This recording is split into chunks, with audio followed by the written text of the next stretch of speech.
Hi hello ನಮಸ್ಕಾರ. This is yours Karthik. So ಗುರುವಾರ ಹಬ್ಬದ ಶುಭಾಶಯಗಳನ್ನ ಹೇಳ್ತಾ ಆ್ಯಸ್ ಯೂಶ್ವಲ್ ನಿಮ್ಮ ಮುಂದೆ ಹಾಜರಾಗಿದ್ದೀನಿ. ಸೊ ಸ್ನೇಹಿತರೆ, ನಾನು ನಿಮಗೆ ಮುಂಚೆಯಿಂದನೂ ಹೇಳ್ತಾ ಇದ್ದೆ, ಈ ಸಂವಿಧಾನ ಒಂದಲ್ಲ ಒಂದು ರೀತಿಯ ಎಡವಟ್ಟು ಸಂವಿಧಾನ. ಸೊ ಅವತ್ತಿನ ಕಾಲಕ್ಕೆ 21 ಜನ ಬರೆದಂಥ ಶ್ರೇಷ್ಠ ಸಂವಿಧಾನ ಇವತ್ತು ಬದಲಾಗಿಲ್ಲ ಅಂತ ಅಂದರೆ ಇಂಥ ಎಡವಟ್ಟುಗಳಾಗುತ್ತೆ. ಏನು ವಿಷಯ ಏನು ಎತ್ತ ಅಂತ ಹೇಳೋದಕ್ಕೆ ಹೋದರೆ, ಸೊ ಪಶ್ಚಿಮ ಬಂಗಾಳದಲ್ಲಿ ರಿಸಲ್ಟ್ ಬಂತು, ಫಲಿತಾಂಶ ಬಂತು. BJP 208 ಸೀಟ್ನ ತಗೊಂಡಂಥ BJP ಮಮತಾ ಬೇಗಂ ಅವರು 100 ಆಸುಪಾಸಲ್ಲಿ ಇರ್ತಾರೆ. ಬಟ್ ಈಗ ಅವರು ರಾಜೀನಾಮೆ ಕೊಡೋದಿಲ್ಲ. ಆದರೆ ಸಂವಿಧಾನದ ಪ್ರಕಾರ ಒಬ್ಬ ವ್ಯಕ್ತಿ ರಾಜೀನಾಮೆ ಕೊಟ್ಟ ನಂತರ ಗವರ್ನರು ಅಂದರೆ ರಾಜ್ಯಪಾಲ ಇನ್ನೊಬ್ರಿಗೆ ಆಹ್ವಾನ ಮಾಡಬೇಕು. ಸೊ ಇದು ಸಂವಿಧಾನ. ಈಗೇನಾಗುತ್ತೆ, ಇವರು ಕೊಟ್ಟಿಲ್ಲ ಅಂದರೆ ಗವರ್ನರು ವಜಾ ಆಗಬೇಕು. ವಜಾ ಮಾಡಿದಂಥ ಸಂದರ್ಭದಲ್ಲಿ ಅಲ್ಲಿ ಪ್ರೆಸಿಡೆಂಟ್ ರೂಲ್ ಬರಬೇಕು. ಪ್ರೆಸಿಡೆಂಟ್ ರೂಲ್ ಬಂದಂಥ ಸಂದರ್ಭದಲ್ಲಿ ಮತ್ತೆ ಅದು ರಿವೋಕ್ ಆಗಬೇಕು. ರಿವೋಕ್ ಅಂದರೆ ತಡೆಯಾಜ್ಞೆ ಹೋಗಬೇಕು, ಮತ್ತೆ ಗವರ್ನರ್ ಕರಿಬೇಕು. ಲಾಂಗ್ ಪ್ರೊಸೀಜರು 2 ರಿಂದ 3 ತಿಂಗಳು ಹತ್ತತ್ರ ಆಗುತ್ತೆ. ಆದರೆ ಇದು ಎಂಥ ಸಂವಿಧಾನ ಅನ್ರಿ. ಸೊ ಇವಾಗ ಅವ್ರು ಕೊಡಲ್ಲ ಅಂತ ಅಂದ ತಕ್ಷಣ ಇಲ್ಲ ಒಂದು ಸ್ಮ್ಯಾಶ್ ಮಾಡಿ ಇನ್ನೊಬ್ರಿಗೆ ಕೊಡಬೇಕು. ಆ ಸಂವಿಧಾನ ನಮ್ಮಲ್ಲಿಲ್ಲ.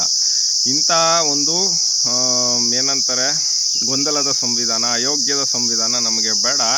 ಜನರ ಸಂವಿಧಾನ ನಮಗೆ ಬೇಕು. ಇದು ಒಂದು ಕಡೆ. ಇನ್ನೊಂದು ಕಡೆ ರೀಕೌಂಟಿಂಗಿಗೆ ಕೇಳಿದ್ರೆ ಕೋರ್ಟಿಂದ 3 ವರ್ಷ ಶೃಂಗೇರಿಲಿ ಕೊಡ್ತಾರೆ. ತದನಂತರದಲ್ಲಿ ಇನ್ನೊಬ್ಬ ವ್ಯಕ್ತಿ ಗೆಲ್ತಾನೆ. ಈಗ 3 ವರ್ಷ ಅವನ ಮಾನಸಿಕ ಒಂದು ತೊಳಲಾಟಗಳು ಇನ್ನೊಂದು ಮತ್ತೊಂದು ಏನಾಗಿರಬೇಕು. ತದನಂತರದಲ್ಲಿ ಗಾಯತ್ರಿ ಚಂದ್ರೇಗೌಡನೋ ಯಾರೋ ಚಿಕ್ಕಮಂಗ್ಳೂರಲ್ಲಿ ಪ್ರಾಣೇಶ್ ವರ್ಸಸ್ ಗಾಯತ್ರಿ.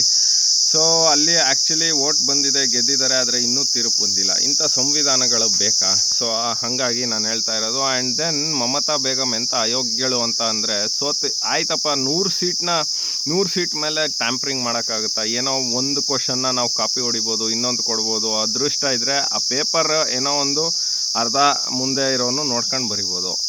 ಅದಾದಮೇಲೆ 100 ಕ್ಷೇತ್ರಗಳಲ್ಲಿ ಟ್ಯಾಂಪ್ರಿಂಗ್ ಮಾಡ್ತಾರೆ, ಇನ್ನೊಂದು ಮಾಡ್ತಾರೆ ಅಂತ ಅಂದರೆ ಕೇರಳದಲ್ಲಿ ಯಾಕೆ ಮಾಡೋಕ್ಕಾಗಲ್ಲ? ನಾವು ಅಲ್ಲಿ ಅಧಿಕಾರಿಗಳನ್ನ ಬಳಸ್ಕೊಳಕ್ಕಾಗಲ್ವಾ ಯಾವುದು ಕೇಂದ್ರ ಸರ್ಕಾರ? ಸೊ ಕಳ್ಳಂಗೊಂದು ಪಿಳ್ಳೆನವ ಅಂತಾರೆ. ಆ ರೀತಿ ಮಮತಾ ಬೇಗಂದು. ಸೊ ಮಮತಾ ಬೇಗಂ ಈಗ ಏನು ಬಂದಿರೋದು ಏನು ಎತ್ತ ಅಂತ ಅಂದರೆ, ಸೊ ಅಲ್ಲಿ ಒಂದು ಗೊಂದಲದ ವಾತಾವರಣ ಬರಬೇಕು. ತದನಂತರದಲ್ಲಿ ಗದ್ದಲನ ಇದು ಮಾಡಬೇಕು, ಹಬ್ಬಿಸ್ಬೇಕು. ತದನಂತರದಲ್ಲಿ ಒಂದು ಏನೋ ಪ್ರೆಸಿಡೆಂಟ್ ರೂಲ್ನ ತರಬೇಕು ಅನ್ನೋ ಮನೋಭಾವನೆ. ಇಂಥ ಅಯೋಗ್ಯರ ನಡುವೆ ಇಂಥ ಸಂವಿಧಾನಗಳು ಇಂಥ ಅಯೋಗ್ಯರಿಗೆ ಇದ್ದೇ ಇರುತ್ತೆ ಅಂತ ಹೇಳ್ತಾ, ಸೊ ಒಂದಂತೂ ನಿಜ, ಮಮತಾ ಬೇಗಂಗೆ ಮೆಟ್ಟಲ್ಲಿ ಹೊಡೆದಂಗಾಗಿದೆ. BJPಯಲ್ಲಿ 208 ಸೀಟು ಬಂದಿದೆ. ತದನಂತರದಲ್ಲಿ ಮುಂದೆ ಏನಾಗುತ್ತೆ ಏನು ಎತ್ತ ಗೊತ್ತಿಲ್ಲ.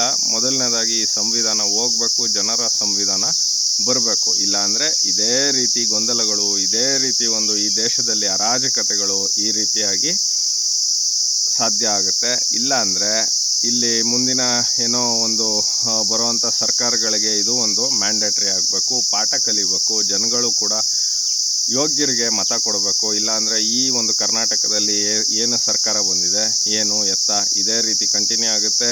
ಇದೇ ರೀತಿ ಗ್ಯಾರಂಟಿಗಳು ಜನಗಳನ್ನ ಹಾಳು ಮಾಡ್ತಾರೆ ಅಂತ ಹೇಳ್ತಾ, ಮೊದಲನೇದಾಗಿ ಈ ಸಂವಿಧಾನ ಹೋಗಬೇಕು. ಜನರ ಸಂವಿಧಾನ, ಜನಸಾಮಾನ್ಯರ ಸಂವಿಧಾನಗಳು ಬರಬೇಕು ಅಂತ ಹೇಳ್ತಾ, as usual it's yours Karthik.